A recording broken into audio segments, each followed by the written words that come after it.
Main దీని purpose ఏమి అంటే మనకు మందు సేఫ్ కావాలా, మనకు మందు తక్కువ పడాలా, మనకు తోట బాగా స్ప్రెడ్ కావాలి. ప్రతి ఒక్క ఆకి ఇప్పుడు ఈ గెలలు ఉన్నాయి, కాయ సందుల్లో త్రిప్స్ విపరీతమైన మచ్చలు వేస్తాయి. అలా లేకుండా ఈ స్ప్రేతో వాటర్ అనేది ఫ్లో చేసిన తర్వాత నీట్గా లోపల దాకా ధూళితో మనకు బాగా స్ప్రెడ్ అవుతూ ఉంటుంది అనమాట. ఎటువంటి ఇబ్బంది లేదు. అదే తైవాన్ పంపులతో స్ప్రే చేస్తే వాటర్ కిందికి ఫ్లో అయిపోతుంది. కానీ ఈ పంపుతో మాత్రం స్ప్రే చేస్తే ఒక డ్రాప్ కూడా కిందికి పడుకోకుండా మొత్తం ఎక్కడ మందు అక్కడే బ్రేక్ అయ్యి బాగా నాజల్ మెయిన్ పంపు నాజల్స్ వాటర్ అనేది తక్కువ నీటితో ఎక్కువ బాగా నీట్గా తడపచ్చు కూడా.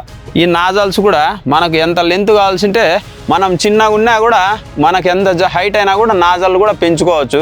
ఆప్షన్లు కూడా ఉంది దీంట్లోను. అందులో ఇంకా మిగతా కూడా మనకు టమోటాకి కానీ గడ్డి మందులు కొట్టడానికి కానీ ఏ దానికైనా కూడా నాజల్స్ కూడా రకరకాల నాజల్స్ కూడా ఇచ్చారు కంపెనీ వాడు. ఎటువంటి ఇబ్బంది లేదు. ఒక్కరే ఉండైనా కూడా మనం కొట్టుకోవచ్చు. మెయిన్ ఉలకా చాలా వెయిట్లెస్ అంటే చాలా వెయిట్లెస్ దానికోసం కాబట్టి ఎటువంటి పంటలేకైనా కూడా ఈజీగా వాడుకోవచ్చు.